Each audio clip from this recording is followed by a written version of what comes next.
Hey gang, and welcome back. This week we're going to look at a powerful toolbox Naya commander. This is Marath, Will of the Wild.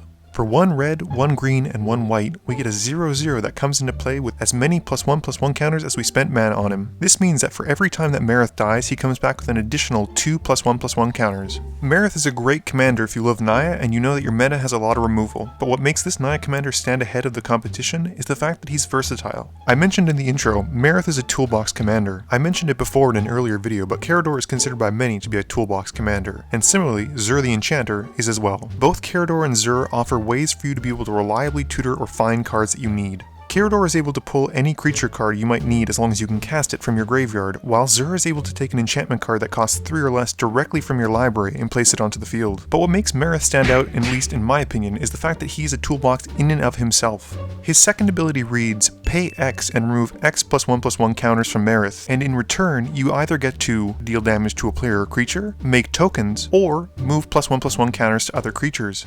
These 3 options give us enormous amounts of reach and flexibility in terms of what Marath can do and what he can respond to. To make matters better or worse depending on whose side you're on with Marath, it is often very easy to create a 2-card combo with Marath. With that in mind, let's look at a few inclusions that I'd run in my Marath Will of the Wild deck. First on the list, Harden Scales.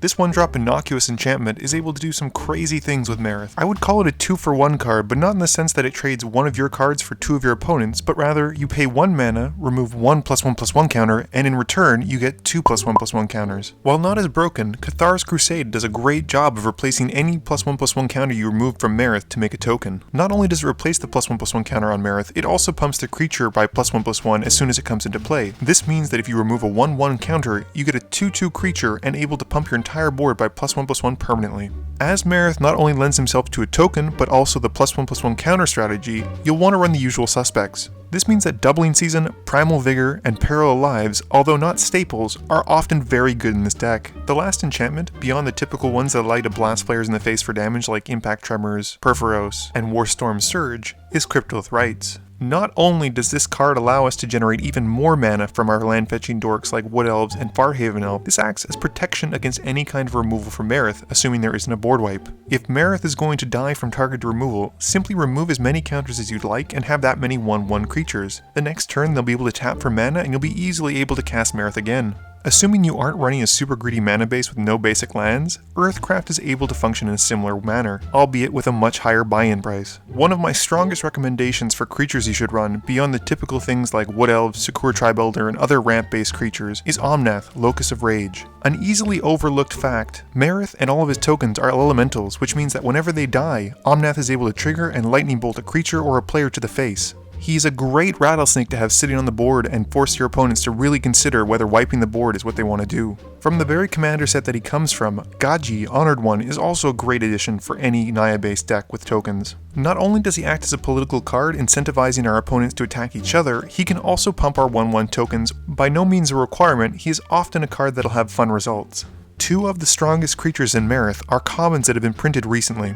Ivy Lane Denizen allows you to basically make as many 1/1 creatures as you want with Marath without any downside. By choosing to have the +1/+1 counter placed on Marath, you're essentially able to flood the board for as much mana as you have. If you have a card like Harden Scales out working in tandem with Ivy Lane Denizen, this basically allows you to double the amount of counters you have and flood the board with tokens. The second common creature is Nightshade Peddler. By soul bonding Marath to Nightshade Peddler, we're essentially able to remove any creature on the board as long as it's not indestructible for the cost of 1 colorless mana. This is a great way to deal with any threats that will prevent Marath from swinging in for lethal. Ogre Battle Driver is a great card should you need to go wide as opposed to tall. What I mean by this is if your opponents have bigger, but not necessarily more, blockers than you do, being able to use Ogre Battle Driver to turn those 1/1 tokens into 3/1 hasty tokens, you're able to often go around as opposed to through those creatures. There are very few artifacts that come to mind when it comes to Marath beyond the typical Signets, Lightning Greaves, and Chromatic Lantern. The 2 that do, however, function in a similar vein as Nightshade Peddler. Basilisk Collar, which is nicely being reprinted in Modern Masters 2017 to help with the price, gives Marath Death Touch and Lifelink.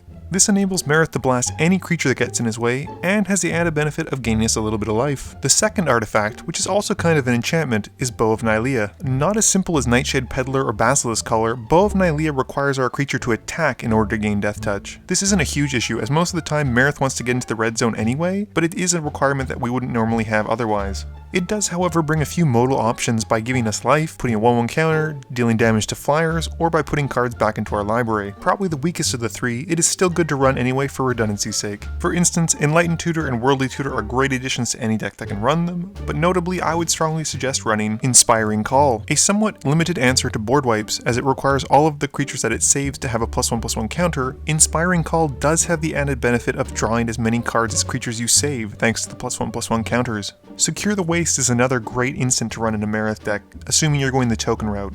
A great way to end an opponent's turn, Secure the Waste is able to generate a bunch of tokens for very little mana, which easily caters to the going wide strategy. Last but not least, two of the lands that I would strongly recommend running in Marath are Oran Reef, the Vast Woods, and Gavany Townships. Traditionally staples in any token deck, Gavany Township and Oran Reef do fit into Marath, as he does care about +1/+1 counters. And let's face it, having lands that are able to pump our tokens, should we need it, is always an effect we welcome. Well gang, those are my recommendations for Marath Will of the Wild. Have you had a chance to play the Elemental?